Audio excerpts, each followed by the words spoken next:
विशेष तौर से जो अपना पश्चिमी राजस्थान है, इसके अंदर आजकल बहुत ही मतलब बड़ा विकराल रूप नशे ने ले लिया है। एक टाइम जैसे मतलब पंजाब को बोला जाता था नशेड़ियों का प्रदेश, वैसे ही मतलब क्या कहते हैं यहाँ के लोगों की स्थिति बन गई है। एमडी इसमें गांजा वगैरह सारे नशे यहाँ पे होते हैं आज के टाइम में, लेकिन उसके बावजूद मतलब क्या कहते हैं ना तो कोई कार्रवाई है ना कोई बात। तो फिर और दूसरा आपने एक मतलब पिछले दिनों में मैंने अखबार में भी पढ़ा था कि आपने इस क्षेत्र के अंदर रामजी गोल में कुछ व्यापारियों ने और आप सभी लोग जो समाज के अंदर अग्रणी भूमिका में उन्होंने मीटिंग की, तो उससे मतलब क्या निष्कर्ष निकाला या फिर उस मीटिंग से थोड़ी लोगों के अंदर जागरूकता आई और जो भी खुले आम लेके घूमते थे, इसमें एक एमडी जेब में लेके घूमते थे, वो लोग यहाँ से लगभग नदारद थे। और व्यापारी भाइयों ने एक बहुत ही बड़ा इनिशिएटिव लिया था उन लोगों ने कि जो भी यहाँ पर रामजी का गोल या क्षेत्र में कोई भी नशा बेचेगा और उसकी दुकान है तो उसकी दुकान हम खाली करवा देंगे। तो ऐसे कुछ लोगों को अल्टीमेटम दिया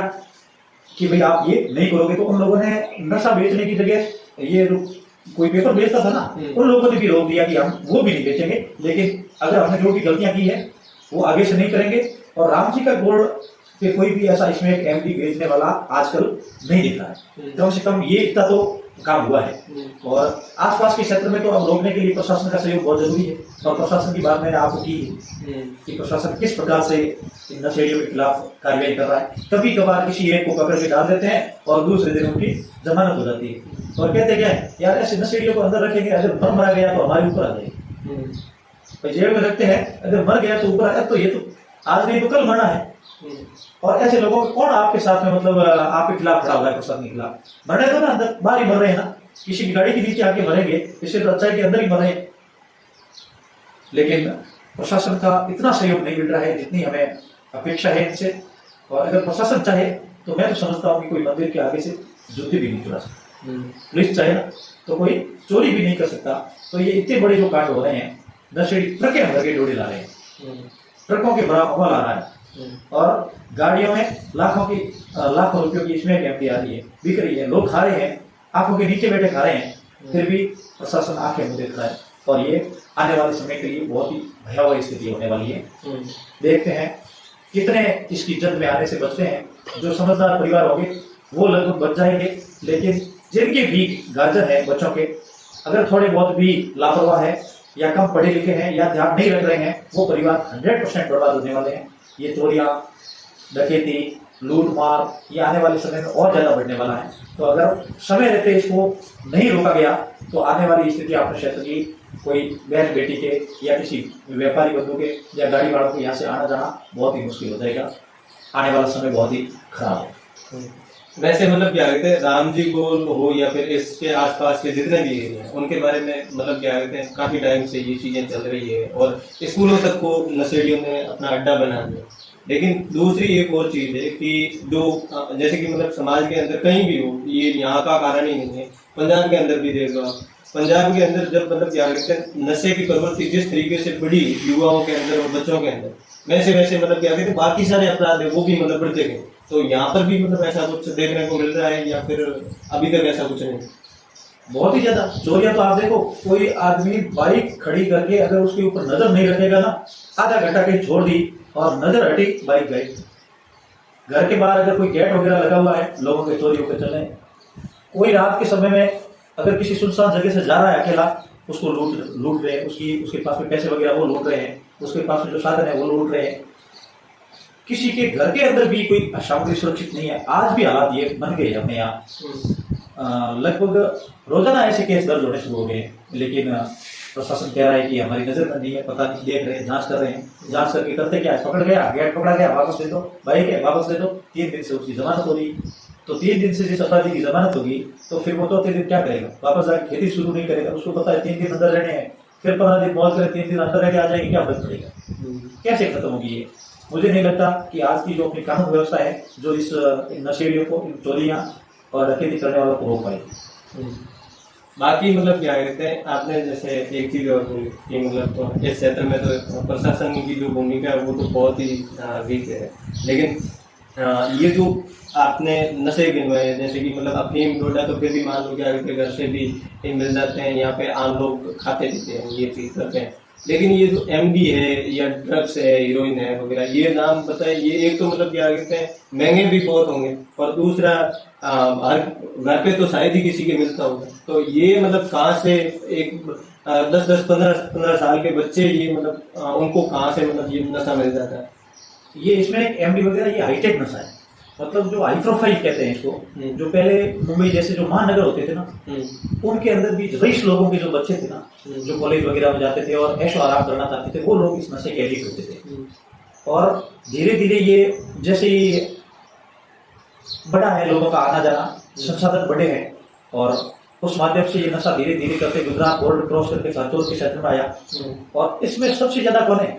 जो भी सक्षम परिवार है, जो भी सक्षम समाज है, परिवार से छोड़ो समाज, जैसे विष्णु समाज, बड़ा समाज है सांचौर के अंदर, काफी संख्या है इनकी, और उनके साथ में इन्वॉल्व हो गए। एक ही जैसी बिरादरी के लोग हो गए ना, उनका सामंजस्य होगा, और वही लोग बेचने वाले हैं, वही लोग खाने वाले हैं।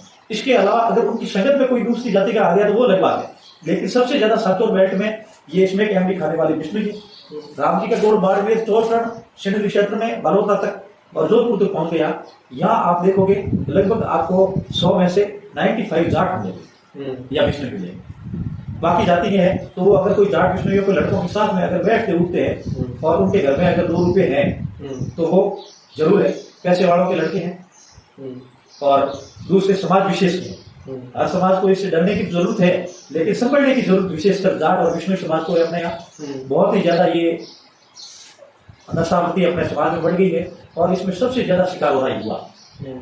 और इस शिकार के पीछे सिर्फ नशे तक ही सीमित नहीं है, रिश्ते टूट रहे हैं, क्योंकि किसके पीछे भेजेगा कोई? अगर अपनी लड़की दे दी है किसी लड़के को ऐसे को, तो थोड़ी भेजेगा उसके पीछे। रिश्ते टूट रहे हैं, समाज टूट रहे हैं, परिवार बिखर रहे हैं, एक्सीडेंट होकर मर रहे हैं, चोरियों के मार्फत जेल जा रहे हैं। ये सारा जो सिस्टम शुरू हुआ है, ये सांचौर से शुरू हुआ था, अब अपना बाढ़ में क्रॉस कर चुका है, और हजारों युवा इसकी इज्जत में आगे हैं। और 1 ग्राम एमडी और इसमें की कीमत 2000 रुपये है। और कुछ तो सांचौर बेल्ट में तो सुना था, एक बार किसी अखबार में भी आया था, शिक्षक लोग हैं वो भी इसमें शामिल है। 30,000 35,000 तक का मिलती है, वो तो उनको 15 दिन में खत्म हो जाती है इसमें एमडी में। फिर 15 दिन चोरी करते भाई, मास्टर लोग भी है, तो बाइक चोरी करके किसी की 60-70 हजार लाख रुपए की उठा ली, 5,000 बेच दी, 2 दिन इसमें चली गई। तो बहुत ही महंगा, क्योंकि हाई प्रोफाइल लोगों का नशा है। और अब आदमी नहीं ले, इसको शुरू कर दिया, नहीं ले तो फिर उसका दिमाग घूम जाता है कैसे भी करके। लोग तो एक बार आपने अभी पीछे सुना ही होगा, आप अपनी भाभी को मार दिया था ये देव, ये सांचौर बेल्ट की घटना है। क्यों? क्योंकि उसने मांगा था पैसे दो, पैसे नहीं देना, कुछ नहीं दूंगी, तो पहले मार के सारा लेके गया, नशा खरीदा, खाया, और उसके बाद में उसको एहसास हुआ कि मैंने गलती। अब ये हालात हो रहे हैं। कोई इन नशेड़ियों के लिए ना तो कोई परिवार है, ना कोई समाज है, ना कोई दोस्त है, कुछ भी नहीं है, बस नशा ही एकमात्र उनका माध्यम है, जीने का माध्यम। वो नहीं मिलेगा तो वो कुछ भी करेंगे। जब तक उनके पास में पैसे हैं, परिवार के पास में पैसे हैं, तब तक वो रहेंगे, नहीं तो वो समाज में किसी भी घटना को अंजाम दे सकते हैं अपने नशे की पूर्ति के लिए। ये बात है। दूसरी एक और चीज है, मतलब क्या कहते हैं, आपने नशे के साथ में इस तरीके के अपराधों की भी बात की, तो मतलब क्या कहते हैं हमारे समाज में आज की टाइम में इस क्षेत्र के अंदर सबसे ज्यादा, वैसे तो मतलब पूरे भारत के अंदर ये समस्या है, लेकिन इस क्षेत्र की बात करें तो धीरे धीरे ये जो तस्कर है या फिर जो गुंडे हैं, इन गुंडे मवाली वगैरह, इनकी मतलब संख्या भी नशे के साथ में भी बढ़ती जा रही है। और युवाओं के अंदर एक बड़ा मतलब करेज है कि मतलब जो भी अब जैसे कि कोई अपराधी है, जैसे जेल से छूटा है तो उसके हजारों लोग मतलब स्टेटस लगाते हैं, वाहवाही करते हैं, उसके स्वागत में खड़े हो जाते हैं, और युवा उससे अट्रैक्टिव होके मतलब जितना पढ़ाई से अट्रैक्टिव नहीं है, उससे ज्यादा मतलब क्या कहते हैं गुंडों से अट्रैक्टिव है। तो आप मतलब क्या कहते हैं इसकी मेन वजह क्या देखते हो, जो ये युवाओं के अंदर गुंडों के प्रति जो क्रेज बढ़ता जा रहा है, वो उसके बारे में? इसके पीछे की मुख्य वजह है पैसा। आजकल लोगों की जो आवश्यकता है उसकी पूर्ति के लिए चाहिए पैसा। युवाओं का सबसे बड़ा फैशन बन गया है कि अगर पैसा मेरे पास में होगा ना तो मैं सब कुछ कर सकता हूँ, और समाज में प्रतिष्ठा वगैरह, क्योंकि सामाजिक अपना जो आजकल ढांचा बना हुआ है वो भी ऐसा ही बन गया है। इसीलिए लोगों का सुलभ ध्यान उनकी तरफ जाता है, जल्दी पैसा, ज्यादा पैसा, और किसी भी जरिए से पैसा, मतलब माध्यम पैसा हो गया है, कैसे भी करके पैसा कमाना है। तो सबसे ज्यादा पैसा कहाँ से मिलेगा?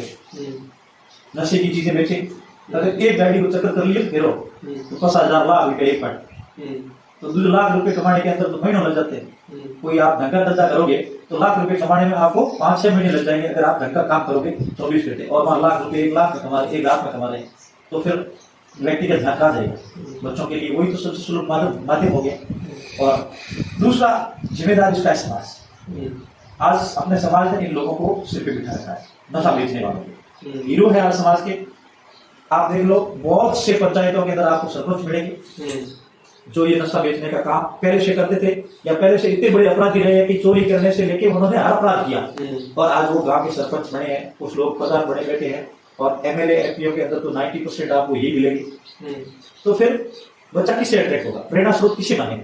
इन्हीं लोगों को मानेगा। ये तो परिवारों को देखना है, अपने परिवार को ध्यान रखना है कि एक अपराधी छूटा है और अपना बच्चा उसका स्टेटस लगा रहा है, मतलब he is not on their way, ये अपने रास्ते पर नहीं है, भटक गया है, अभी भी समय है।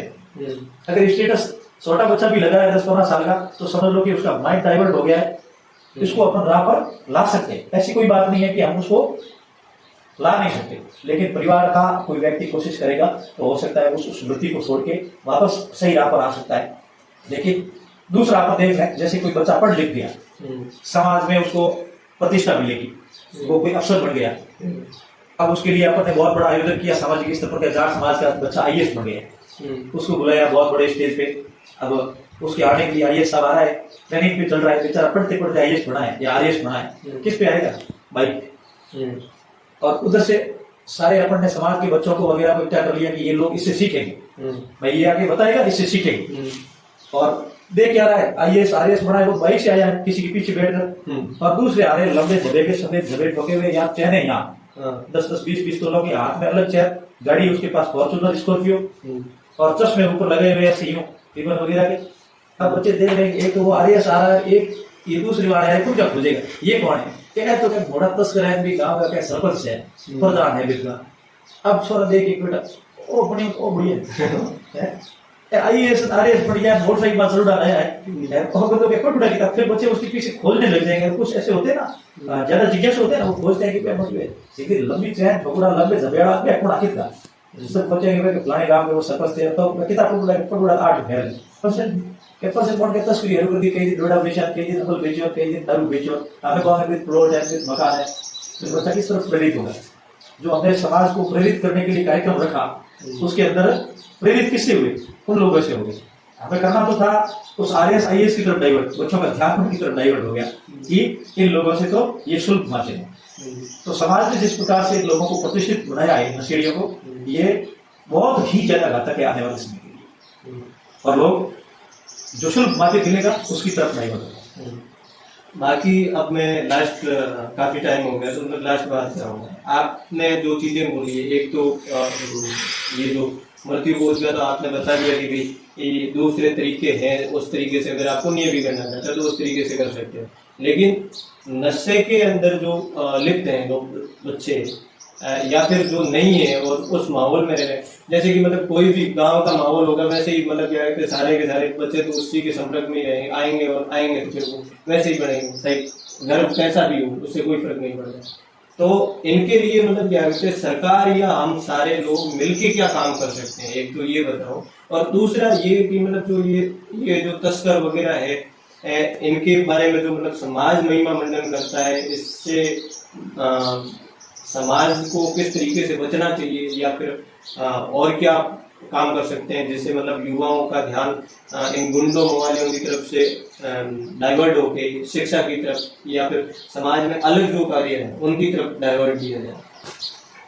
ये तो समाज की बहुत बड़ी जिम्मेदारी है। समाज के जो प्रबुद्ध जन है, जो पढ़े लिखे लोग हैं, जो आजकल अफसर बन गए, बहुत ऊंचे ओहदों पर है, अगर वो लोग चाहे ना कि मैं मेरे समाज के लिए कुछ करना चाहूँ, वो लोग समय निकालें, सामाजिक कार्यक्रमों का आयोजन करें, जैसे कि अपने बाड़मेर के अंदर आदर्श किशोर से जानी है, वो समाज के युवाओं के लिए, वो हर समाज के युवाओं के लिए बहुत ही बड़ा आज उदाहरण बन के उभरे हैं। तो वो लोग काम कर रहे हैं, ऐसे लोग बहुत हैं, और उनके साथ लोग जुड़े भी बहुत हैं। तो जो लोग उनके साथ में जुड़ गए हैं वो तो 100% अपना जीवन बना लेंगे। लेकिन युवाओं को इस नशे की प्रवृत्ति से निकालने के लिए पारिवारिक स्तर से अगर काम शुरू होगा, एक जन जागरूकता आएगी, तब जाके हम इससे निपट पाएंगे। ये नशा बड़े नशे तक पहुंचने के लिए तो स्मैक एमडी तक पहुंचते हैं ना, वो छोटे वाले नशों से गुजर के जाते हैं। और ये छोटे वाले नशे हैं, ये मृत्यु भोज वाले आयोजनों से शुरू होते हैं, यानी किसी परिवार से शुरू होते हैं। तो जब तक अपन इनके ऊपर सामाजिक प्रतिबंध नहीं लगाएंगे कि समाज के अंदर किसी भी कार्यक्रम में इस प्रकार के नशे बैन प्रतिबंध नहीं होंगे, तब तक वो लिंक भी टूटना बड़ा मुश्किल है। इसीलिए हमें सबसे पहले तो ये कुरीतियां खत्म करनी होगी, उसके लिए हमें सामाजिक स्तर पर प्रयास करने होंगे, तब जाके ये नशा, छोटे बड़े नशे जैसे कि सीधा एमडी कोई नहीं पीता, ये बात तय है। पहले वो जमने से शुरू करेगा, सिगरेट तक आएगा, दारू पिएगा, फिर उसका नशा कम होना शुरू होगा, डोडा पिएगा, अमल मिलेगा तो अमल पिएगा। उसके बाद में जैसे ही उसकी बॉडी और ज्यादा नशे को मतलब एक्योर करनी शुरू करेगी, तो फिर वो उस आगे वाले नशे की तरफ कदम रहेगा। सीधा वहां नहीं जाना। जितने भी जो इस नशे के संबंधित है ना, जो नशेड़ी है इसमें कैमडी के, वो भी इन सारी प्रक्रियाओं से गुजर के वहां तक पहुंचते हैं। तो हमें सबसे पहले तो इन प्रक्रियाओं को, इस प्रोसेस को बंद करना होगा। तो इस छोटे वाले प्रोसेस को बंद करने के लिए हमें पहले तो सामाजिक स्तर पर ये डिसीजन लेना होगा कि हम किसी भी सामाजिक कार्यक्रम के अंदर नशा एक पर्सनल चीज क्यों कर रहा हूँ। अगर मैं कर रहा हूँ, मेरे कोई शारीरिक प्रॉब्लम है तभी नशा कर रहा हूँ, तो मेरी शारीरिक प्रॉब्लम की जो दवा है वो मैं शारीरिक क्यों माने। किसी की प्रॉब्लम की जो मतलब दवा है वो हम शारीरिक क्यों माने। हमें तो ये निर्णय लेना है। अफीम मैं ले रहा हूँ क्योंकि मेरे शरीर दर्द करता है, लोड़ी में इसलिए ले रहा हूँ क्योंकि मैं कोई काम नहीं कर सकता, इसीलिए ले रहा हूँ। ये मुझे समाज ने तो नहीं कहा भाई, ये सामाजिक ठप्पा तो है नहीं कि भाई आपको लेना ही पड़ेगा। मैं मेरी प्रॉब्लम की वजह से ले रहा हूँ, तो प्रॉब्लम की वजह से लेने का मतलब है मैं उसको दवा के रूप में ले रहा हूँ। तो कोई भी दवा के रूप में ली जाने वाली चीज को हम सार्वजनिक क्यों करें। सिर्फ इतना ही सोच के हमें इस नशे की चीजों को समाज से बंद करना है। अगर ये बंद हो गई, सार्वजनिक बंटनी बंद हो गई, उस दिन बच्चों के दिमाग में आएगी कि ये व्यक्तिगत मामला है, इस व्यक्ति को कोई प्रॉब्लम है इसलिए ये ले रहा है। नहीं तो समाज में बंटेगी, तब ये लगेगा कि ये चीज लेने के लिए लेनी ही पड़ेगी। अगर इस समाज में रहना है तो हमें भी ये लेनी पड़ेगी, ये आ जाता उनके दिमाग में। नहीं तो दिमाग में रहेगा कि किसी की पर्सनल प्रॉब्लम है इसलिए ले रहा है, भले ले, उससे हमें कोई मतलब नहीं। लेकिन इतना आगे हो गया ना, समाज में बंटना बंद हो गया, उस दिन आप समझ लेना ये बाकी वाला नशा भी खत्म हो जाएगा। तो सबसे पहले हमें निर्णय लेना होगा कि हमें इस नशे की सारी चीजों को समाज से बंद करना है। समाज में जो भी सार्वजनिक कार्यक्रम हो रहे हैं उसके अंदर इसको प्रतिबंधित करना है। उसके बाद में ये बाकी वाले नशे तो अपने आप खत्म हो जाएगा। धन्यवाद आशु जी। ये थे हमारे साथ आशु जी। इन्होंने मतलब बहुत सारे जो चाहे मृत्यु बोझ हो या फिर नशे मुक्ति अभियान के रूप में वो सारी जगह पे मतलब सामाजिक रूप से कार्य किया है। तो आप सभी से निवेदन है कि मतलब हमारी बात जो ये वो पसंद आई तो लाइक कीजिए, हमारे वीडियो को शेयर कीजिए, ज़्यादा से ज़्यादा तक लोगों तक पहुंचाइए। और आप भी मतलब कमेंट बॉक्स में अगर अपनी अलग से कोई राय रखना चाहते हो नशे मुक्ति के ऊपर या मृत्यु बोझ के ऊपर कोई सुझाव देना चाहते हो, या फिर हमारी और आशु जी की जो बात हुई है उसके ऊपर मतलब हम ऐसे ही कार्य करते रहे, तो आप अगर हमारा हौसला अफजाई करना चाहते हो तो भी मतलब कम से कम हमारे ऊपर कमेंट करके इस वीडियो के ऊपर और हमारा हौसला अफजाई करवाएं। और बाकी हमारे पूरी बात आपको अगर अच्छी लगी है तो ज़्यादा से ज़्यादा लोगों तक पहुंचाइए, लोगों को ये वीडियो दिखाइए। और मतलब इस 3 मुद्दों पे कम से कम आज की टाइम में हमारे समाज के हर बंदे को, हर वर्ग को इस पे ध्यान देना चाहिए, विचार करना चाहिए, मनन करना चाहिए। थैंक यू, धन्यवाद।